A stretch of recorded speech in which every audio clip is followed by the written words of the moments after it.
We could hear him when you had your headphones in. Yeah. Yeah, just so Devin can hear you guys. Got it. All right, so we're live. Oh, that took a while that time. Eventually, we're gonna get this down. All right, cool. All right. Who wants to say the opening prayer? I got the spiritual thought today. I can say it. Tommy? Oh, sure. All right, our dear Heavenly Father, we're so grateful we can meet up today. We ask that Spirit can be here while we discuss this case, and it can help us, and we can learn more about the business world. We grateful for everything. We say this in the name of Thy Son, Jesus Christ. Amen. Amen. All right, cool.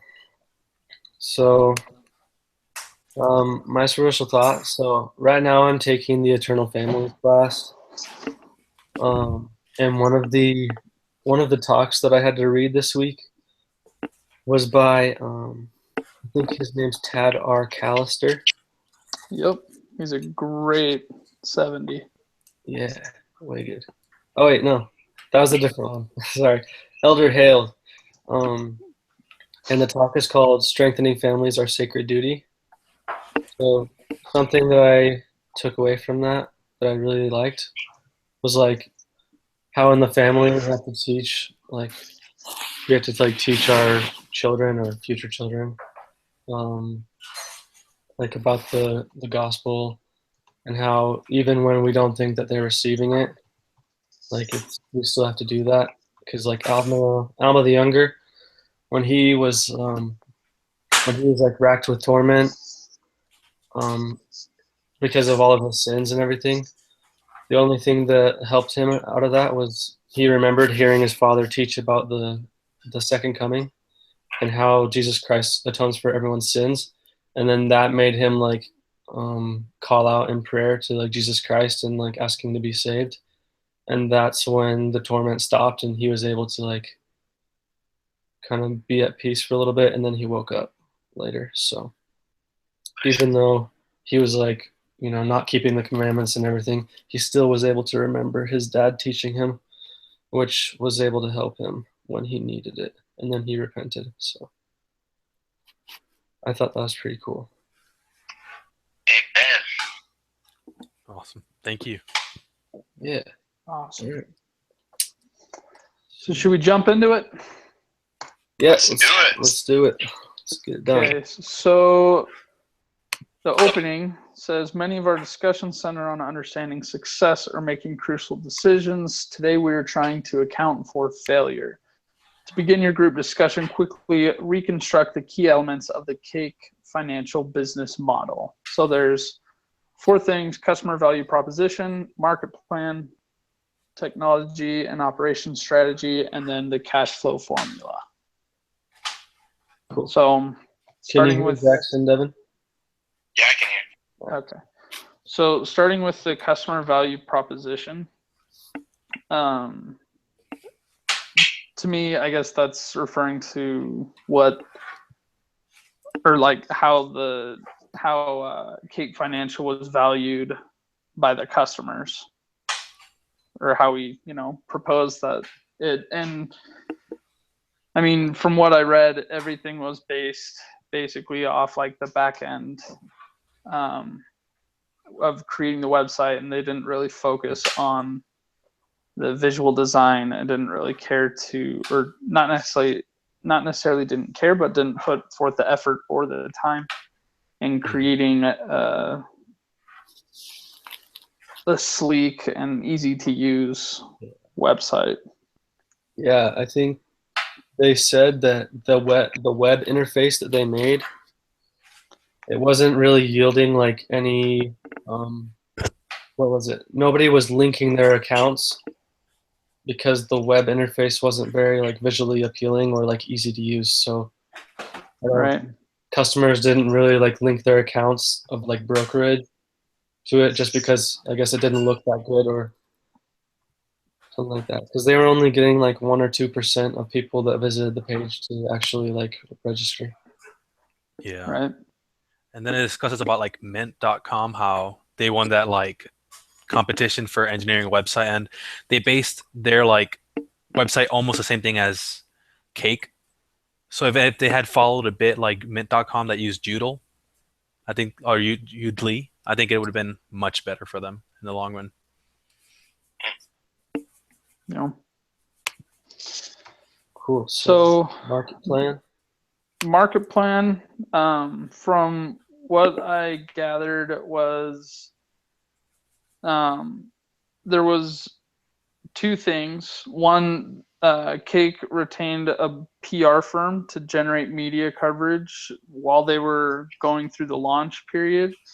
And in addition, they wanted to, with TechCrunch and competing in that, part of the rules was prolonging the beta until September 2007, because they wanted to start in March 2007, but because of TechCrunch and they wanted the quote stamp of approval, they delayed that.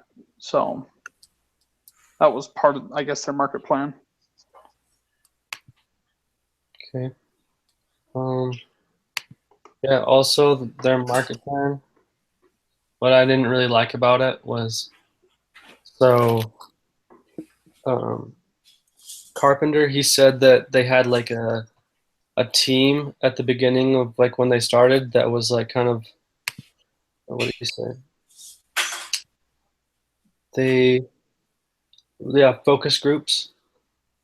And he said that they weren't very helpful because they didn't really seek feedback on like the markets. So they thought that all these investors would like the social aspect of the website, but it turned out that all these men who were like going on the investment websites didn't really like to share their like stock trading that much. So that's why a big reason they didn't get very many registers, which like was pretty obvious because like I wouldn't really want to be sharing all my stock trades and stuff if I was investing money. That's just, I know, that's kind of personal not really something you want to like tell strangers, Yeah.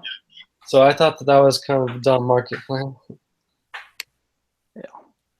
I also thought it was interesting how it said in the case study that from their research, they found that people are more willing to trust their family and friends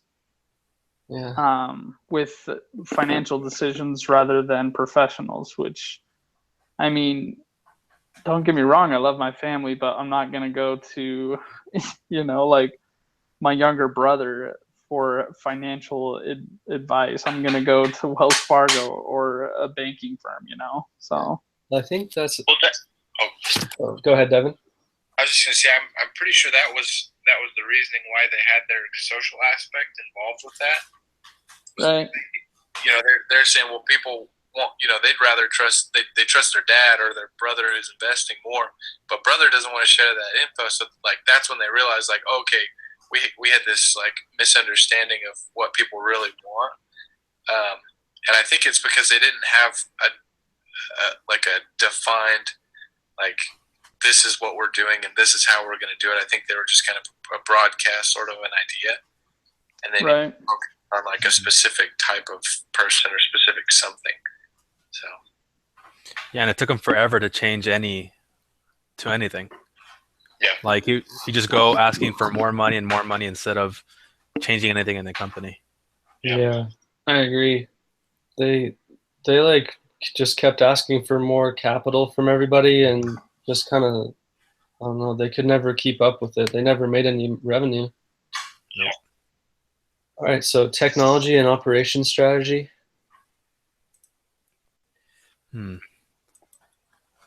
So I know that regarding like the strategy that they spent, they said that they spent like the first year understanding like all the data that they collected.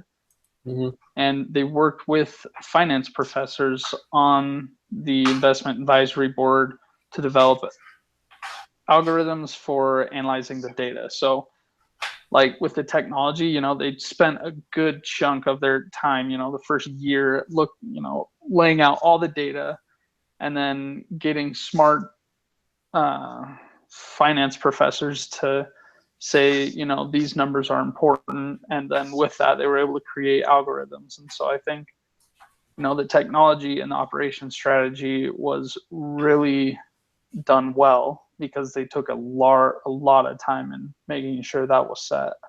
Yeah. Thing is, they didn't focus too much on the simple things, and I think that's what like bit them in the butt. Because like their website at the back end was great, but interface wasn't good, and then when it came to actually getting customers, didn't work well either. Yeah, and then like it said in the case, like they relied way too much on the big firms. Mm-hmm. So that was like one thing was like when the 2008 like kind of the market crash happened. Nobody gave them the time of day, especially in the big firms, because they were all like kind of failing. Yep. So what was their cash flow formula? Like they had one in the exhibit. He had a plan for that. Exhibit 3. Mm-hmm. But yeah, like it said, they didn't even make any revenue until like 2009, Yeah. and it was only like $30,000, and then that's like when they decided to sell everything. So as far as like, I don't know, did they even have a cash flow plan or like? Well, they had a plan, but I don't know. I mean, from my understanding, their plan was continue to raise capital. Yeah, they just through their investors. Yeah, they got capital like 3 different times, and that was like what, $9 million. Yeah, I mean they wouldn't think things through; they just throw money at it, hoping something would stick. But by the time they started getting people, it was too late for them. Wouldn't make them any money. Yeah, and they were spending like $300,000 a month just on costs of like staff and everything. So they were never coming close to ever breaking even. And so they're like a subscription fee, right? That was the only cash flow they were going to get. Well, they were planning on getting cash flow from advertisement for like the brokerage firms. Yeah. And they're planning on getting revenue from like the financial businesses, and also to use the website, or to use their algorithms or whatever. I don't exactly know, but and then the premium user price is like $99 annually. Yeah. To get like more advice and like more tips from like big investors. Yeah.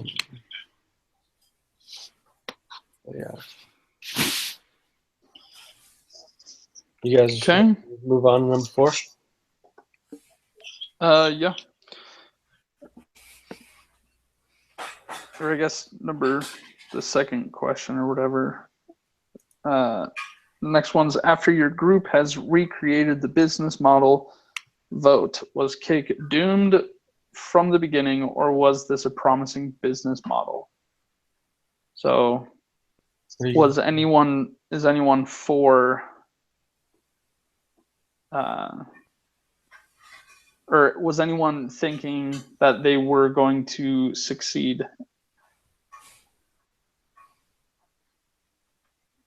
I don't think so. Anyone? And now for everyone that was doomed, that was me. Wait, Devin, what were you going to say? I was going to say, I think I'm kind of in favor of the idea that if they had had more experience and knew how to focus the effort, I think they could have had a successful business plan with the initial introduction of what they were going to do and like, this is what we're going to do. I don't think that was a successful business plan. But by the end, and kind of what they found out and said, we need to focus in, we need to do this, I think that's a successful idea. But it was too late to make it happen because they'd already sucked everybody dry. So that's how I feel. I think the original idea was doomed, but where they got to and what they adapted to, I think that's a successful idea. So, yeah, Yeah. I mean, it's definitely, a business idea to where, they raised millions of dollars in capital. It's not anybody can go out with an idea and do that. So, they had some sort of success in the beginning, but when it comes to the entire business model as a whole, I believe it was doomed from the beginning for one reason. And that reason is they did not focus on the customer's needs. Yeah. Agreed. Any company that wants to succeed, they need to focus on what the customers want. And I work in customer experience.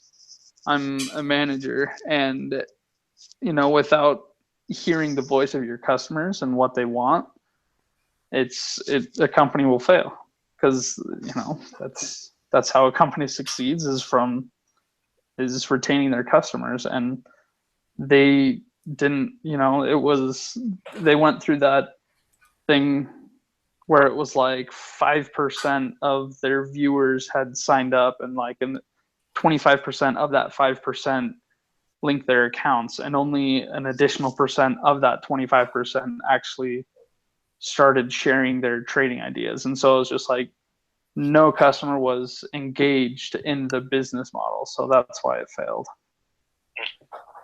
Yeah. Like you guys said, they had a good idea, and I think they gained a lot of respect in the industry. Like it said, a lot of firms were talking about them all the time because of what they were doing, but they never, like you said, they never focused on the customer's needs, and they never even focused on revenue. They didn't. He told everyone not even to care about revenue for like the first 3 years. So they were just spending capital like crazy, and then not even caring about, are we making any profits at all? Like, or do we have a future of profit? Like, they only look when they were looking to sell. They're like, oh crap, like we need to sell the company now. But I think it was doomed from the beginning, their business model, because they didn't have any real plan to make money. So it couldn't have lasted for that long. They just had a really cool idea, but it just wasn't sustainable.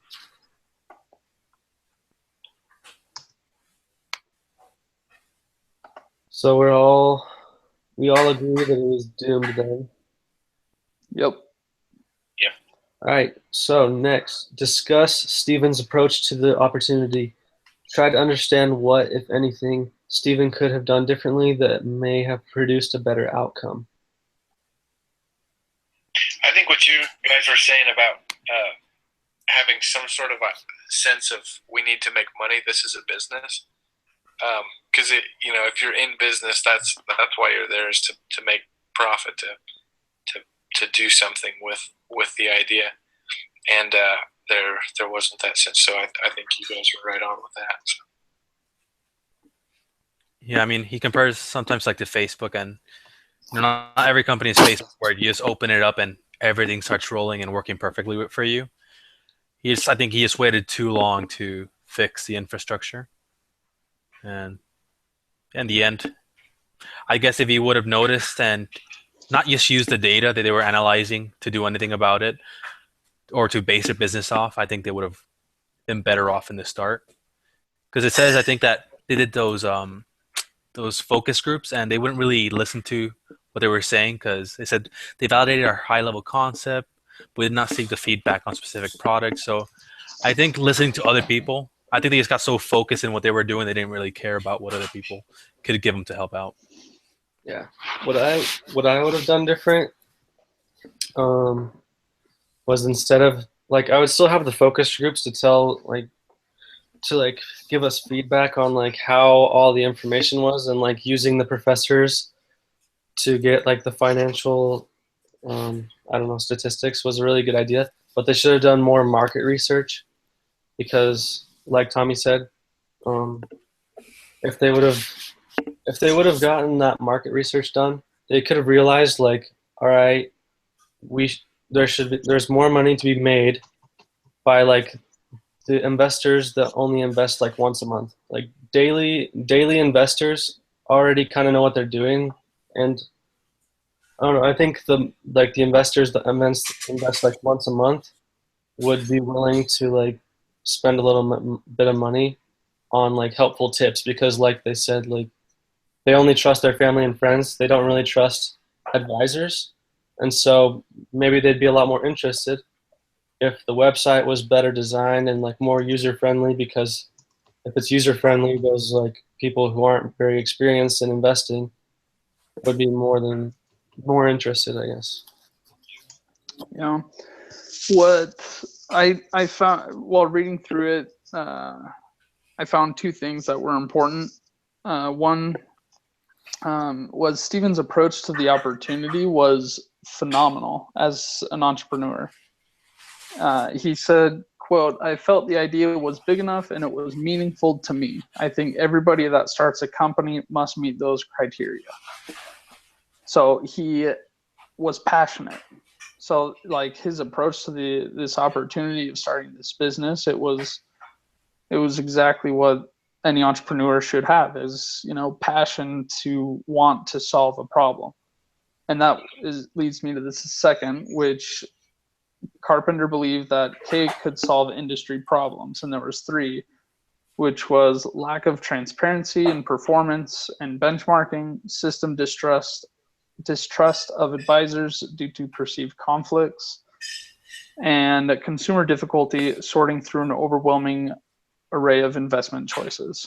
So he had the passion, he had the knowledge, and he had the problem to solve. So him going into the opportunity, he had the right idea and he had the right understanding. What he could have done differently was focused on what he could have focused on was what the customers wanted in solving that problem, because he was just doing it on what he thought was best instead of just like what we talked about with the research groups and the user interface. It wasn't very good, and so he was just trying to solve it how he thought it was best instead of looking at what the people wanted, how the people wanted to solve those problems.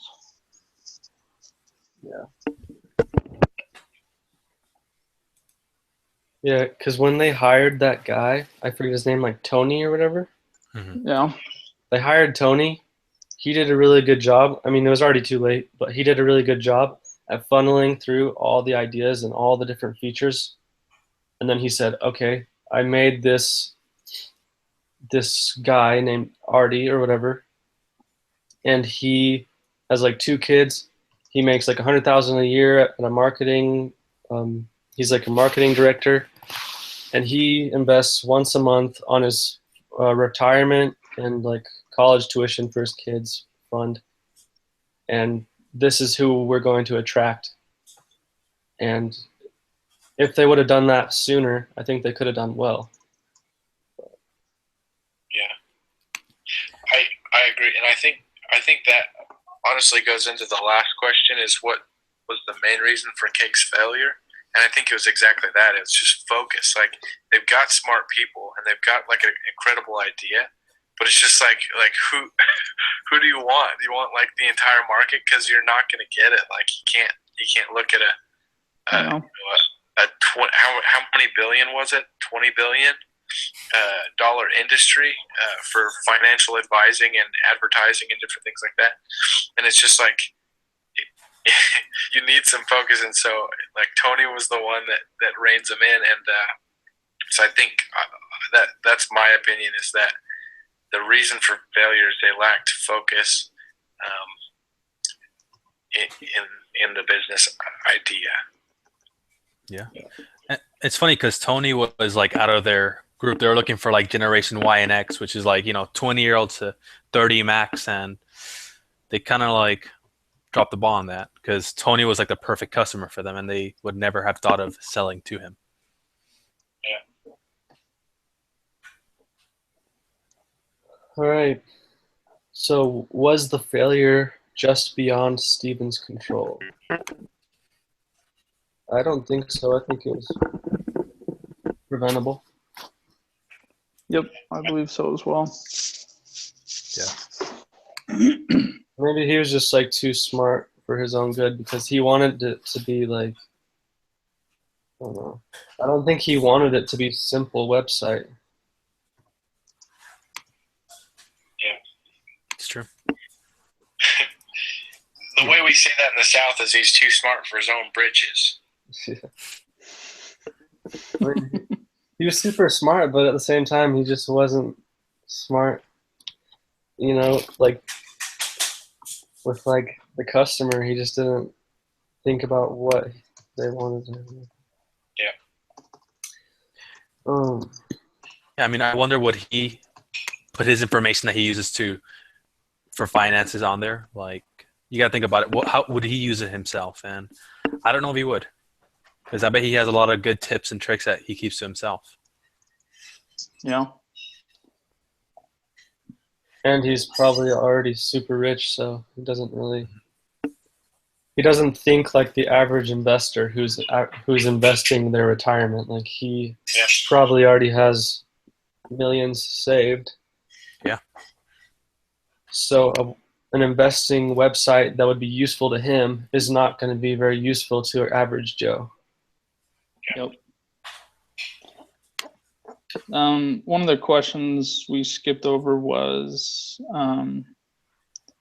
as a group, can you come up with a list of ways Steven's approach is different from Rent the Runway, Dropbox, or Mint? And how do you know which assumption to test first? Was the building the data layer first the right approach? What would have you done first? I think I would have focused on the consumer first. Yeah. I mean, first impressions are almost everything, and if the website's not a good first impression, they're not going to come back. Yeah. Data is important, but what they see is more important. Yeah. I think what Steven's approach was different from the others is he didn't create a meaningful experience. Because remember, Rent the Runway, when they launched their product, the girls would come back and say, I had the night of my life. And it created an emotional experience with the customer. Whereas Steven didn't. The cake had no emotional ties whatsoever to anything. And so I think that's where his approach was also wrong. Yeah. I mean, have you guys ever used Mint? Yeah. If you go on Mint, like the app, I downloaded it one time. I don't really use it, but I mean, it has all sorts of budgeting ideas. It tells you what you're spending your money on every month. It has a ton of different like capabilities for just the average guy. So it's obviously a lot more simple, and I'm sure their website was a lot better. So yeah, same with Rent the Runway. Really good, like with customers, like making them have an experience. Like Jackson said, yeah, Cake just doesn't really have any of that.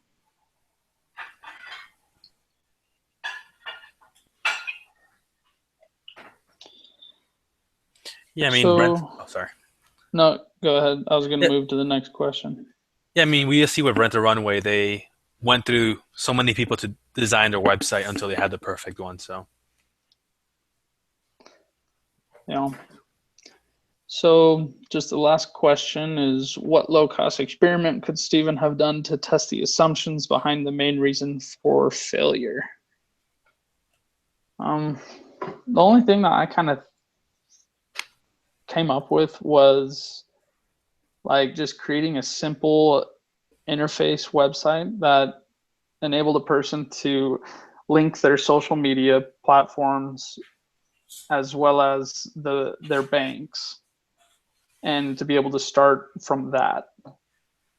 And I mean, and see how many people would be interested in that and signing up for it. Because just what you said, Adam, is you downloaded Mint and you thought it was cool. You used it for a little bit. And I think that's possibly what he could have done with Cake as well, is made it a simple stepping stone before they dive completely in. Yeah. So maybe they should have spent more time on like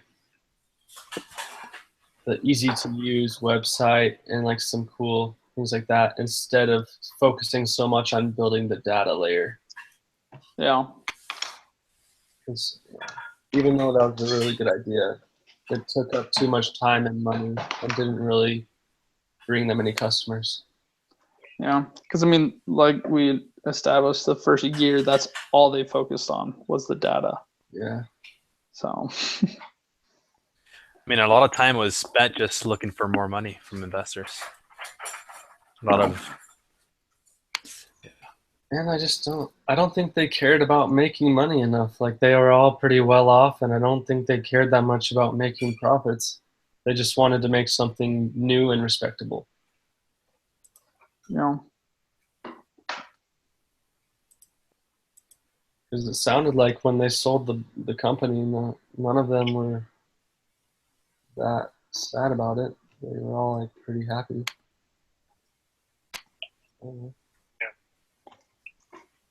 And I think at the end, what did he say? He said something like it made him like happy or glad that like he could just start over and like start a new one. Like failure wasn't like the worst thing in the world to Silicon Valley or something like that. But I don't know that. So one thing I've learned, well, at least I guess I've learned it from watching Shark Tank, but they want people who are ready to give everything in order to make the business succeed and make money, be profitable. yeah. And, if someone's not totally invested and they've got like a job on the side or they've got whatever else, they're just like, I'm sorry, but I need somebody who's going to put in the effort to make this work. And so that's just kind of what I was thinking about when you said that, Adam. Yeah.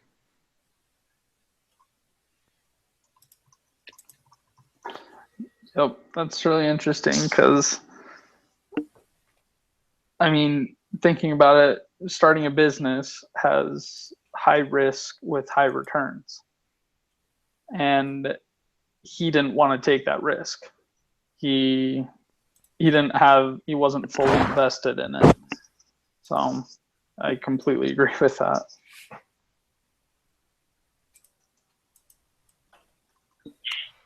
All right. Okay, anything else? Any last minute comments? no, thanks for having me this week. Yeah, man. Yeah. No worries. So we're planning on our next meeting on Friday, right? Yeah, I think 4:00. Friday at 4. Okay. Cool. Does that work for you, Tommy? Yeah. Okay. Cool. We do have another guy in our group. He couldn't make it today, but I emailed him and let him know about Friday. So, Okay. hey Jackson, so you've been putting our link to the discussion on the discussion board, right? Yeah, I'll do it again. Yeah, cool. And then I'll submit it into the assignment. Is that all we need to do on that discussion board? Is just copy and paste it, and like, is there anything else, or is it just that? Well, there's the post discussion assignment. You guys do that too, right? Mm-hmm. I think so. I think that's That it. look like quiz or something? There's a quiz? Did- No, there's not a quiz.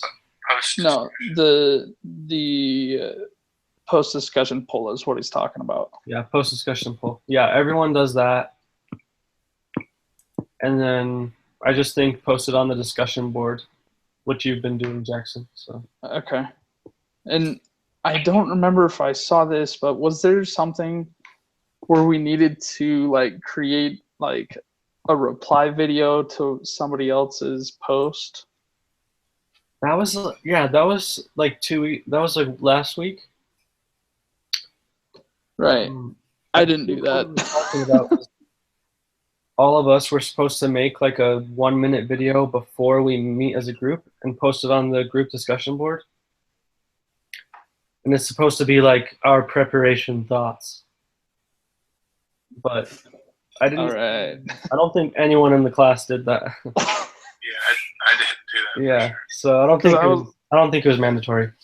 Okay, okay. I just want to make sure, like, for this week, we don't have something like that, because I was like, I have no idea what we're supposed to do with that.